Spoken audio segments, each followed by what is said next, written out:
आज हम सेम्बिस्कस के बारे में देखेंगे और सेम्बिस्कस अक्सर पूछी जाने वाली रेमेडी है, रेस्पिरेटरी के लिए पूछा जाता है और ये होम्योपैथी में बीएचएमएस में 5 मार्क के लिए पूछे जाने वाला सवाल है, बहुत ही इम्पॉर्टेंट है। इसका जो रेस्पिरेटरी कंप्लेन है बहुत ही यूनिक है और 5 मार्क के लिए इसे पूछ सकते हैं। एआईपीजिट के लिए भी आपको ये पूछा जाता है। तो हम देखेंगे कि सेम्बिस्कस के रेस्पिरेटरी कंप्लेन कैसे है।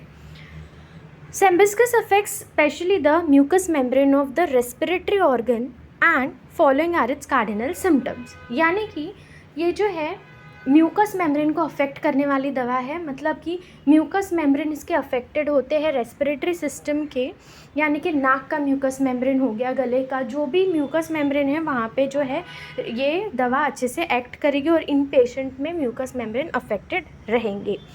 तो अब हम देखेंगे इसके main points. The remedy is indicated in catarrhal affections of the air passages with suffocative attacks. मतलब इसको क्या होगा कि इनको जो है कटारल अफेक्शंस होंगे, कटारल यानी कि कटारल अफेक्शंस होंगे, पूरे एयर पैसेज जो है इनको कटारल अफेक्शन होंगे और साथ ही जो इन्हें सांस लेने में दिक्कत होगी, जिसे हम कहेंगे suffocative attack. There is dry coryza. Dry coryza जो है ये बोल्ड में लिखा है और ये बहुत इंपॉर्टेंट है कि इनका जो कोराइज़ा है ये कैसा है, ड्राई है। मतलब जो नाक हमारी जो बहती है वो कैसे बहेगी, कम बहेगी, इनकी जो नाक कम बहेगी, इसलिए कहेंगे हम कि ड्राई कोराइज़ा रहेगा इसे। Nose is completely dry and stopped up. मतलब नाक जो रहेगा वो पूरा सूखा सा रहेगा और जो है पूरा बंद हो जाएगा, जो है नाक इनका बंद रहेगा, that is stopped up. Breathing through the nose is most difficult, यानी कि नाक से ठीक से सांस नहीं ले पाएंगे, इनको बहुत डिफ़िकल्टी होगी, बहुत ज़्यादा दिक्कत आएगी सांस लेने में, इफ़ नॉट इम्पॉसिबल। ऐसा नहीं है कि पूरा नाक ब्लॉक हो जाएगा, लेकिन इतना ब्लॉक रहेगा कि पेशेंट को जो है वो सांस लेने में दिक्कत होगी। स्पेशली वेल नर्सिंग, तो ये बच्चों के लिए है। स्पेशली वेल नर्सिंग यानी कि जब बच्चे दूध पीते हैं तो अक्सर ये सिम्टम देखने मिलता है जिनको छोटे बच्चों में जब सेम्बिस्कस दिया जाता है, जब बच्चों को नाक से ठीक से सांस नहीं ली जाती, उनको सर्दी ज़ुकाम की बहुत ज़्यादा समस्या रहती है, तो ऐसे में हम देते हैं sambucus. The suffocative attack comes particularly after midnight. मतलब आधी रात के बाद जो है बहुत ज़्यादा ये तकलीफ़ बढ़ जाती है, सांस लेने में बहुत ज़्यादा दिक्कत आएगी। And the patient is compelled to wake up suddenly and sit up in bed panting for breath. मतलब पेशेंट को जो है, जो भी कंप्लेन लेकर आते हैं कि सर्दी ज़ुकाम है, तो वो अक्सर ये बोलते हैं कि उनको जो आधी रात के बाद उनको ना उठना पड़ता है, वो सो नहीं सकते, उनको जागना पड़ेगा और वो ज़ोर ज़ोर के सांस लेने की कोशिश करेंगे, क्योंकि पेंटिंग फॉर ब्रेथ, मतलब वो लोग ज़ोर के सांस लेने की कोशिश करेंगे क्योंकि उनका जो है उनको बहुत ज़्यादा सफोकेशन फील होता है, उनसे ठीक से सांस ले नहीं जाती। बट अनेबल टू ब्रीथ, मगर फिर भी जो है वो ठीक से सांस ले नहीं पाएंगे। टर्न्स ब्लू एंड साइनोस्ट, इतना ड्राई कोराइज़ा होता है कि पेशेंट जो है वो पूरा नीला पड़ जाएगा, साइनोस्ट हो जाएगा। फेस बिकम्स लिविड, तो मतलब पूरा जो अपना जो फेस है वो पूरा पेल हो जाएगा, उनका पूरा पीला पड़ जाएगा क्योंकि उनसे ठीक से सांस नहीं लिए जाएगी। The attacks passes off after some time, और थोड़ी देर के बाद फिर वो ठीक हो जाएंगे। But against return for a short while, मतलब फिर से उनको सफोकेशन होगा, फिर से वो थोड़े ठीक होंगे और फिर से उनको सफोकेशन होगा, ये ऐसे अटैक्स आते रहेंगे।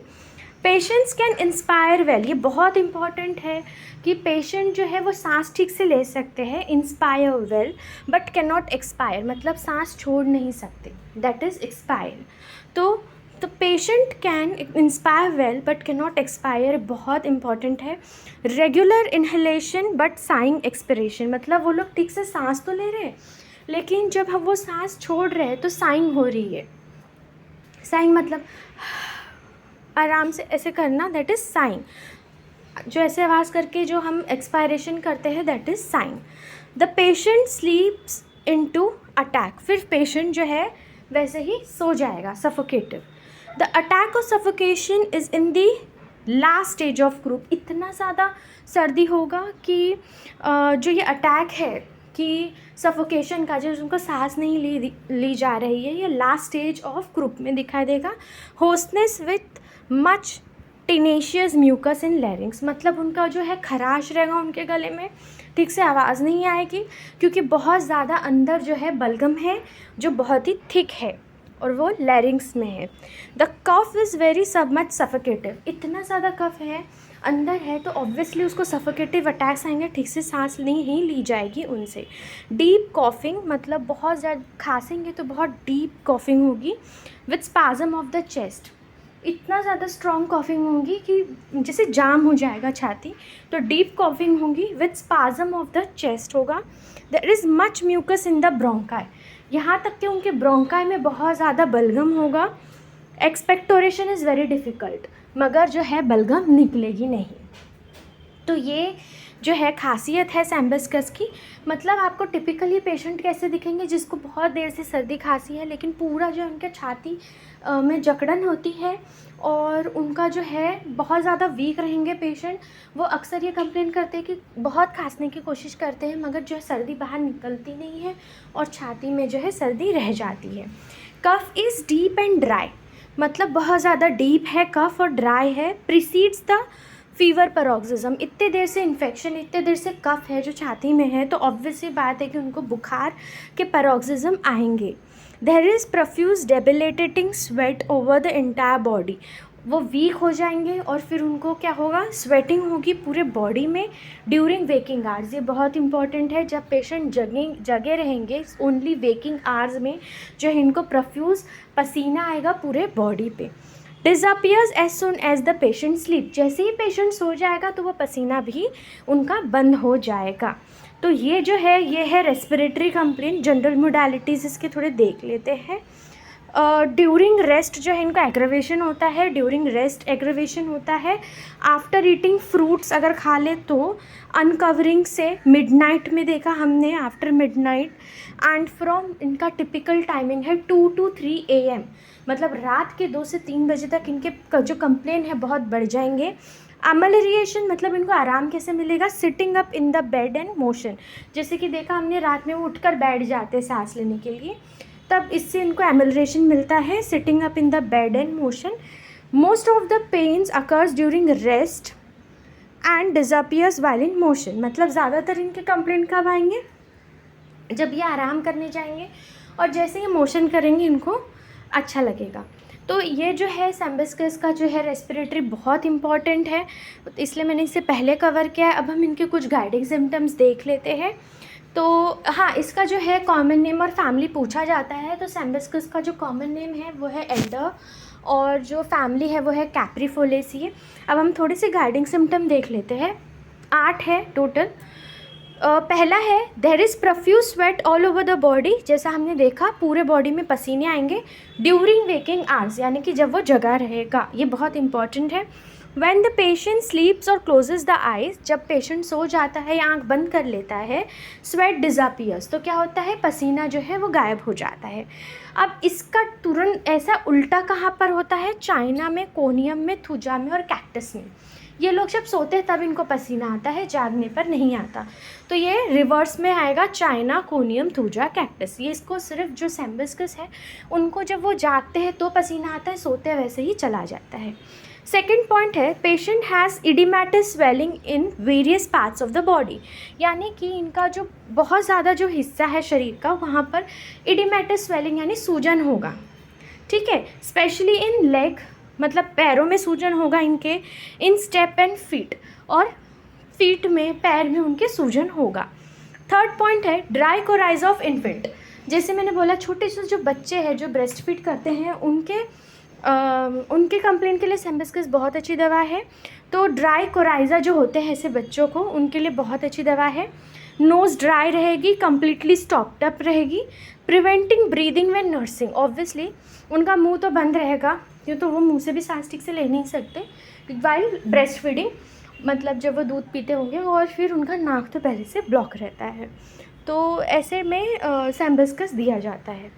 फोर्थ पॉइंट है there is severe suffocative attacks of dyspnoea after midnight, यानी कि बहुत ज़्यादा सफोकेटिव अटैक्स आएंगे इनको सांस लेने में बहुत दिक्कत होगी।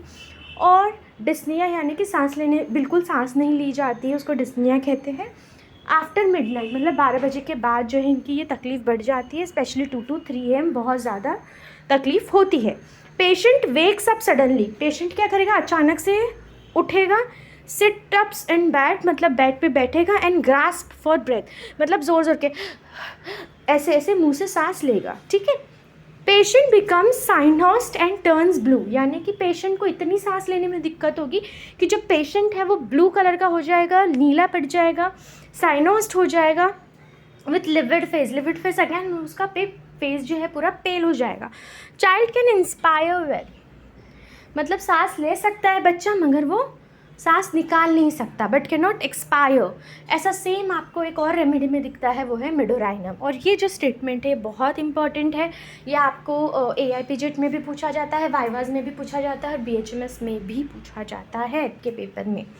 Dry coryza precedes the fever paroxysm, मतलब पहले उसको ड्राई कोराइजा होगा पेशेंट को और उसके बाद क्या होगा, बुखार आएगा। ड्राई कोराइजा होगा फिर बुखार आएगा, तो ऐसे होगा सैम्बस्कस के पेशेंट को। 6th पॉइंट है फीवर विदाउट थर्स्ट। देखो ये बहुत इंपॉर्टेंट है कि फीवर उसको होगा, फीवर में अक्सर प्यास लगती है जब बुखार होता है, लेकिन ये जो पेशेंट होते हैं सैम्बस्कस को, उनको प्यास नहीं लगती बुखार के दौरान। एंड पेशेंट ड्रेड्स अनकवरिंग, मतलब इनको कैसा है, कवरिंग से अच्छा लगता है, अपना अनकवर कर दिया तो ये एग्रेवेशन में चले जाएंगे और इनको बिल्कुल पसंद नहीं कि अनकवर हो, ठीक है। 7वां पॉइंट है एग्रेवेशन और अमलरिएशन का। एग्रेवेशन होगा from sleep and from cold drink, obviously बात है कोल्ड ड्रिंक से इनको एग्रेवेशन होगा और स्लीप से, क्योंकि इनको रेस्ट से ही प्रॉब्लम हो रही है। अमलरिएशन बाय प्रेशर होगा, प्रेशर से बहुत अच्छा लगता है इनको। अगेन हमने देखा मोशन से इनको अच्छा लगता है। एलिमेंट फ्रॉम देखेंगे 8वां पॉइंट, मतलब इनको तकलीफ़ किस चीज़ से बढ़ती है, वायलेंट मेंटल इमोशंस, यानी कि उनको अगर मेंटल इमोशंस कोई मतलब मेंटली कोई इमोशंस आया है अचानक से वायलेंटली, तो इनको जो ये तकलीफ़ बढ़ सकती है। एंजाइटी के वजह से, ग्रीफ, किसी चीज़ का दुख हो, and excessive sexual indulgence, again ये एक पॉइंट है। और हमने रेस्पिरेटरी कंप्लेंट इसके देख ली है सैम्बस्कस के, और ये बहुत इम्पॉर्टेंट है। रेस्पिरेटरी जो कंप्लेंट्स है इसके पूछे जाते हैं और आपको जो है ये प्रैक्टिस में भी बहुत काम आएगी। धन्यवाद।